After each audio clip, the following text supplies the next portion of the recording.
Hey crafters, welcome to She's Crafty Paperworks. Today we are doing some ink smushing, but not with our ink pads. Instead, we are using alcohol inks. Now, I know this is a non-traditional way to do alcohol inks, but it's terrific for those who struggle with alcohol inks and a lot of fun for those who like experimenting with their supplies. I'll walk you through the steps, and at the end, I'll have 7 cards to demonstrate what you can do with your designs, even those awkward ones. So, let's get crafty.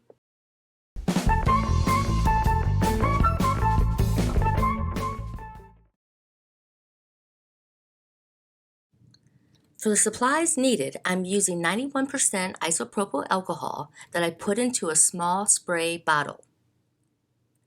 I'm using alcohol blending solution. The one on the left is from US Art Supply, and the other is Tim Holtz for Ranger. No matter what kind you use, however, you do not want to aerate it into a spray bottle. That can be harmful for you to breathe. Instead, I recommend a fine tip bottle that can give you more control when pouring. A glass mat or other non-porous surface is needed for the ink smushing. I'm also using glossy cardstock and a blowing tool made for alcohol inks.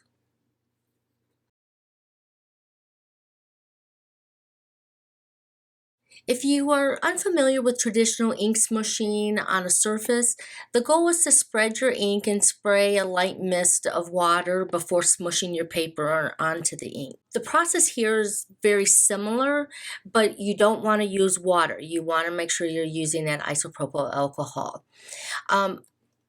I went a little overboard with the alcohol the first round or two, but then as I went on, I slowed down and only used it when I needed to reactivate the ink. It was very hot outside, and I also had a fan blowing.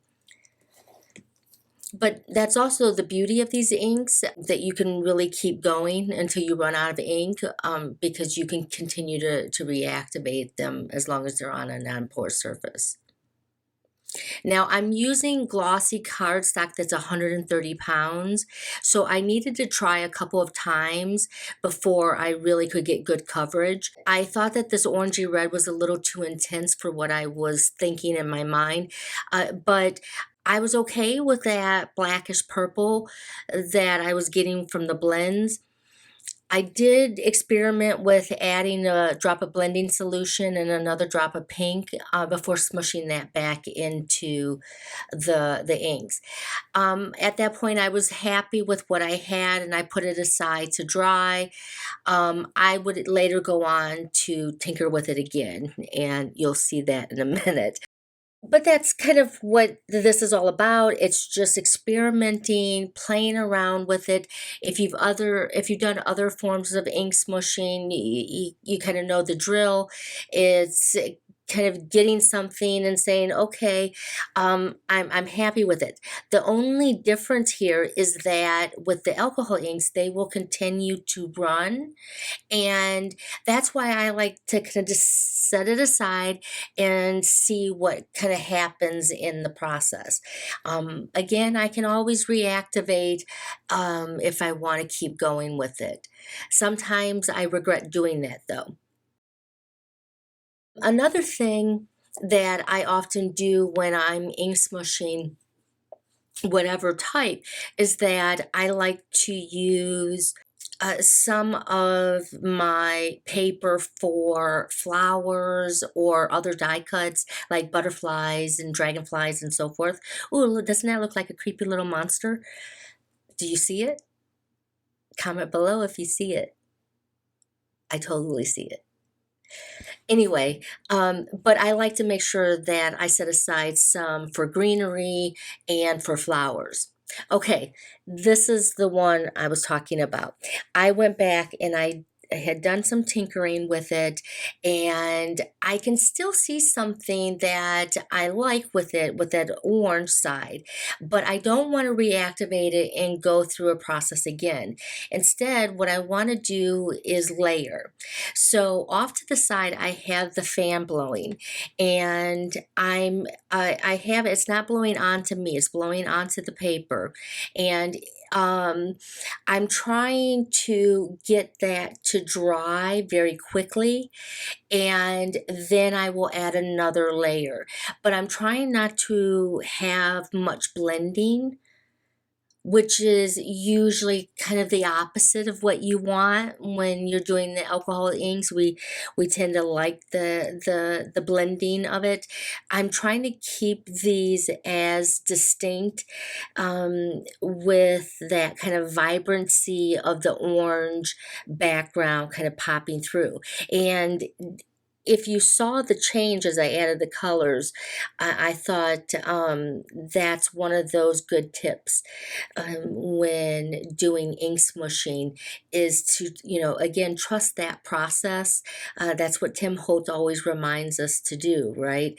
That even if you don't see it in the doing of it or in the results, you have to kind of keep going and trusting that process.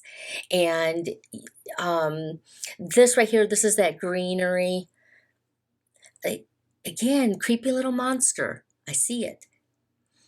This one did not come out as I expected, but again, ended up being one of my favorite cards, and it's because I followed the way of Tim Holtz.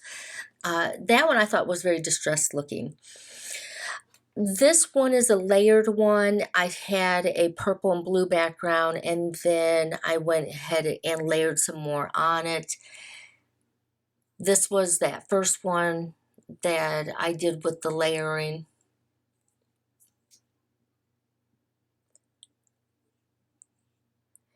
And yeah, and change your perspective sometimes. If you're not seeing it, flip it around. Sometimes that helps visualize a card. This was my least favorite, but I forged ahead and made a Father's Day card.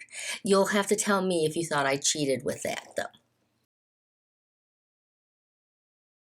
If you struggle picturing a background with your results, there are a couple tips that can help you. The first one is to use bigger size paper than you actually need. This will give you more options.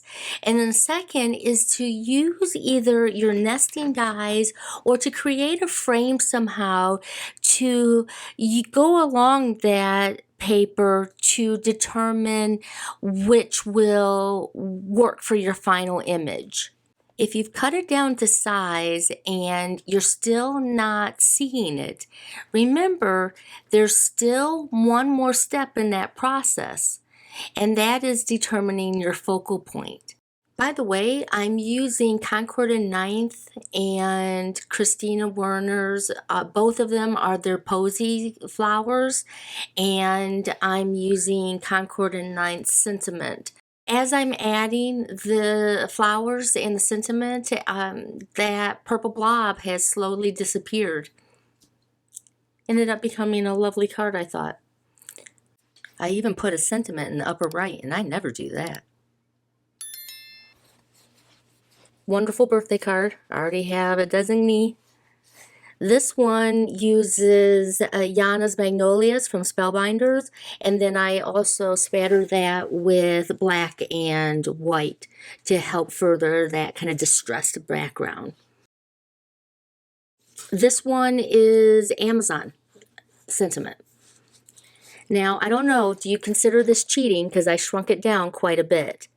But I thought that it was cogs in a wheel, and I don't know, it resembled spikes to me, and I ran with that theme.